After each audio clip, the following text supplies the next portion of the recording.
Hi everyone, Marsh Mumbles here trying something new. So today, rather than a build I'm playing or gameplay from a specific map or a specific boss fight, I am going to do something completely new for me and create a general PoE guide ranking all the current PoE Ascendancy classes in order of their compatibility with melee play from strongest to weakest.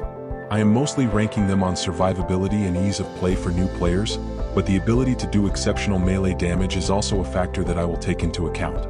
I will also talk about what I believe are the most important things to know for each Ascendancy class in terms of their melee potential. This video will be part of my general guide to PoE series entitled, So You Wanna Melee in PoE? If there is enough interest in this video, I will continue to make more in the series and cover all the different aspects of melee gameplay that I feel are worth covering for both PoE 1 and PoE 2. FYI, in the background, in the beginning of this video, is my first account where I tried out every Ascendancy before deciding on what the strongest melee was. I just had to try them all, you know. Also, why would you trust the opinion of someone ranking the Ascendancies unless they had actually played all the Ascendancies? At least that's my reasoning behind showing you these, my original PoE 1 account and also my current account characters for both PoE 1 and PoE 2. Practicing what I preach, as you will no doubt note.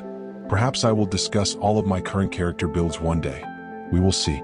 And without further ado, the following is my list of the best melee Ascendancies in PoE 1 from strongest to weakest. Is your list different from mine? If so, feel free to complain about it in the comments. And here we go. Number 1, Juggernaut. After having played all the Ascendancies, some several times over, and yes, I have likely deleted more tunes than most PoE players will ever create. You know what I made when I decided to go for the level 90 in hardcore achievement? Juggernaut. You wanna not die, ever, Juggernaut. You want a league start as melee with no currency or good items. Juggernaut. Unlike in Diablo where life regeneration was a joke, in PoE it is a hugely powerful defense and the untiring node makes this Ascendancy a no-brainer for any tank. If the Juggernaut Ascend just had that one node and the other 7 Ascend points were a waste because there was nothing else to spec into, I would still put Juggernaut at number 1 because of that one node alone. Honestly though, there is no wrong way to ascend as a Juggernaut, as all the Ascendancy nodes for the class are melee winners in my book, which also makes it super easy to play for beginners. Number 2, Gladiator. Some would even say it is number 1. And for many veteran players it probably is number 1. The Lucky Block node, more than skill, makes this Ascendancy an easy number 2 for my list. With a combination of enough block and spell block, you can literally negate the majority of incoming damage. And by negate I mean make it evaporate into nothing at all, little more than a tickle. However, to make a Gladiator really shine, add a little life/ES on block or percentage life/ES on block and you'll achieve immortality against any large group of fast attacking mobs. And by immortality I mean they will literally heal you while trying to hurt you. You will one day find yourself in the situation where you are taking too much damage against one beefy hard-hitting rare monster, and the solution will be, ironically, to pull more monsters so you block more and heal up to full. The glorious Gladiator can be fun AF, but because there is significant gear/skill points/currency/time investment in maxing both block and spell block and acquiring life or ES on block equipment, it's number 2 in my book, especially if you are new. Number 3, Champion. Champion truly shines in party play as a classic tank. You get worthy foe to taunt on hit and fortitude to give yourself always up % damage reduction from Fortify that is shared with your group. Take Unstoppable Hero and grab some increased fortification from the skill tree and you'll be a real powerhouse. As long as you don't forget to add block and life regeneration to your build with gear and/or items, because unfortunately, you don't get an Ascendancy bonus to these as a champion. I guess that would make it OPAF though. And believe it or not, the classes are somewhat well balanced in PoE 1. Number 4, Inquisitor. Want a melee while not moving? Inquisitor might be for you. By taking the pious path, you'll regenerate both life and ES while stationary, adding insane amounts of survivability for just 4 Ascendancy points. And if you are prioritizing massive amounts of melee elemental damage over pure tankiness, you'll be hard-pressed to pick a stronger Ascendancy class. Number 5, Chieftain. One of the strongest defenses in the game is resistances, and Chieftain allows you to stack fire resist and get the other 2 for free. Not to mention, if you use a melee strike or melee slam skill as a Chieftain, you effectively get a free 7 link if you're using a 6 link chest armor. Number 6, Hierophant. Want 4 endurance charges all the time. Yet Conviction of Power in this Ascendancy does that. Combine that with the fact that it lets you juice your max mana and use it for both damage and mitigation, and you are sitting pretty with this class. Number 7, Guardian. Mostly for the added reservation efficiency of Unwavering Faith. Reservation efficiency means more auras, and auras can be hugely defensive. Furthermore, it is versatile because you can change your aura if you want more damage over defense. I can imagine many people playing nothing but Guardian for the flexibility and power of this node alone. Number 8 Ascendant. I would have to say Ascendant next because she gets to pick and choose some stuff from numbers 1 through 8 on the list. Even if the choices are sadly pale imitations of each of the originals, the combination can be a powerful force for sure.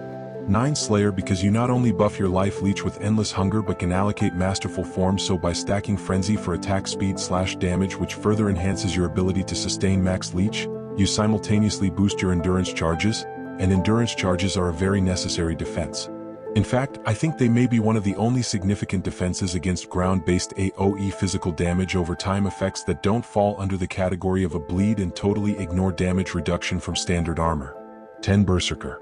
If you could get to the 30% life leech's instant node without padding through the take 10% extra damage node, this guy might be higher. However, even then, let's face it, instant leech alone doesn't keep you alive in a fight where a boss is doing damage to you during an immune phase. However, the real reason this class shines in melee is rage that doesn't drop immediately. And rage can be used to significantly boost your armor if you take the right nodes on the tree. Furthermore, Ancestral Fury makes it great for strike skill enjoyers. 11. Deadeye. With an evasion / block fast attacking melee attack that has projectiles, you could definitely do some damage with a melee Deadeye. 12 is Pathfinder. And here's why. Flasks are both versatile and powerful in PoE. And because you can now automate them very easily with instilling orbs, they are a huge part of any build with very strong defense. Nature's Boon giving 30% increased effect to your armor and evasion flasks alone is great in my opinion. 13 Trickster for Escape Artist, Soul Drinker, Spellbreaker give ES / evasion and energy shield leech and spell suppression. Also Claws are sweet for survivability as they are very fast and give instant life / mana on hit. 14 Saboteur. Born in the Shadows is not an insignificant defense for a melee character. Is anyone going to be a Saboteur and not use traps though? 15 Assassin. Mistwalker gives some defense, but you'd mostly play this one for crit, chaos, poison damage though. 16 Necromancer. Commander of Darkness for 30% all resistances and Bone Barrier for 10% physical damage reduction. Also, if you buff minion damage at all, take the node on the tree increases and reductions to minion damage apply to your damage as well. It should probably be way higher, but this is my list and minions are dumb, so I'm putting it here. LOL. 17 Occultist. 60% Chaos node and extra Curse node can be helpful defensively. 18 Elementalist. Bastion of Elements. Is okay, I guess. For my melee with this one, I took the Ignite on hit and did a flicker using Oro's Sacrifice. It was pretty fun actually. LOL. 19 Warden. It tinctures. I guess if you like pushing extra buttons for a short massive damage boost, this could be for you. Not for me though. For newer players, Warden used to be called Raider and it was amazing and the one class that ruled them all. Too many people played it, so GGG took it away and now we have this poop class instead. So beware when choosing your favorite class too often. It may undergo poopification by GGG as a result. Oh, and for PoE too. Be a Gemling Legionnaire. None of the others get to use the same support gems and different skills. So you know, if you pick anything else, you'll never be as good as the Gemling Legionnaire version of your build would have been.